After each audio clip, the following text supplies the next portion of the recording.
The big story at this are visuals coming in of the talks that have now begun between a Russian delegation and a Ukrainian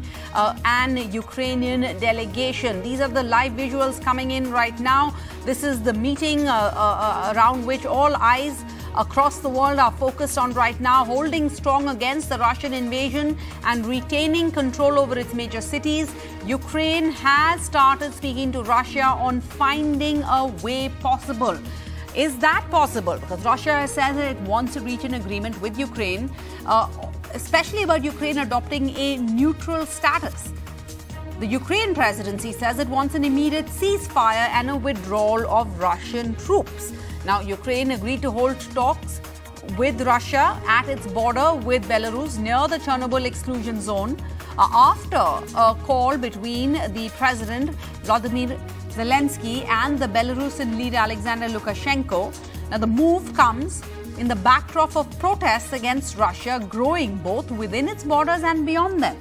Ukraine has agreed to these talks around the same time when the Russian President Vladimir Putin ordered the country's defense chiefs to put nuclear deterrence forces on high alert. That was last evening.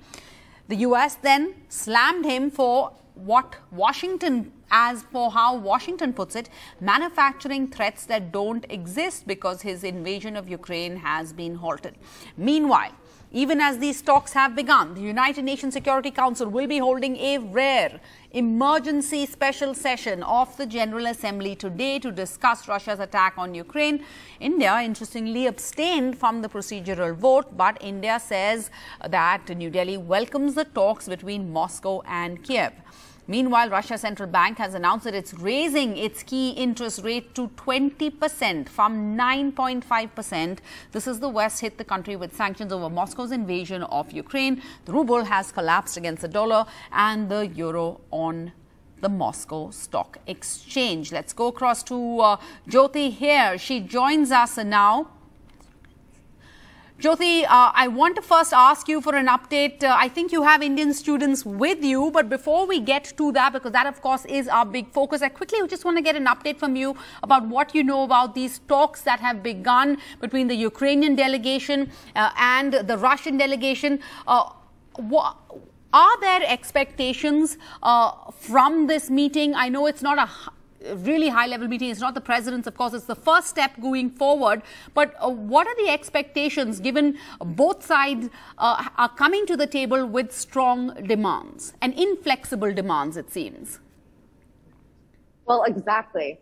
The expectations, as we know, President Zelensky said that he was going into this with low expectations.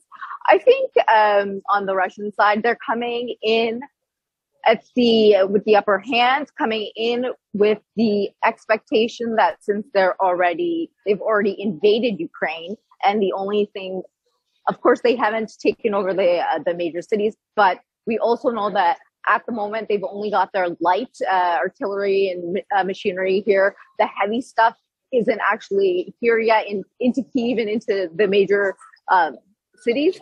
So I think at this point, it's going to be hard for Ukraine to make all the demands it wants. It's going to be easier for Russia to make the demands it wants. And we already know some of the demands that it wants. It wants Ukraine to stay out of NATO. And as we just heard recently, the EU has said that they want Ukraine a part of the EU, and that Ukraine is a part of EU. And Zelensky has also responded and said, this seems to be quickening up that process for Ukraine to become a part of the EU, whereas I think about a week ago, it was sort of something more far-fetched, something in a couple of that could be done in years later.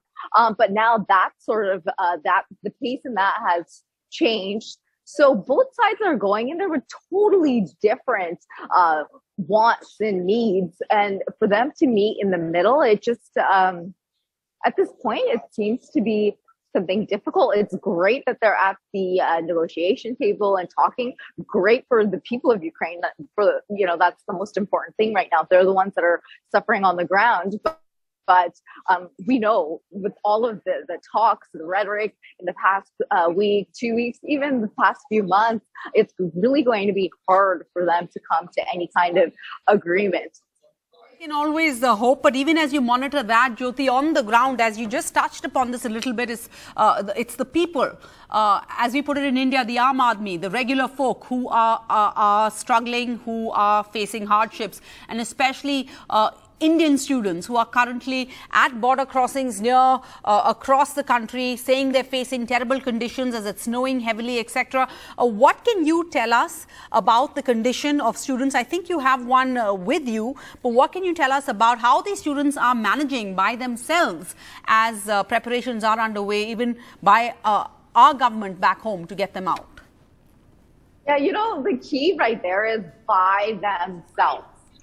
They're in a foreign country and trying to just figure things out. And even, if you are Ukrainian, I mean, it's difficult and terrible for everyone. But perhaps you have family and you have connections. You can, get some help from somewhere. But if you're a student here living in a hostel, at this point, it's hard. You don't really have anybody to rely on. Sure, you get your family, your parents calling you and, telling you they love you and all of that. But, here you need food, you need water, you need safety. And they've just been living underground in the past few days. And that alone, that can cause some real mental trauma that they're going to have to deal with once they get back to India. So it's a really tough situation even now, because they might leave here from Kiev to get to the border. But what's going to happen at the border, we don't know.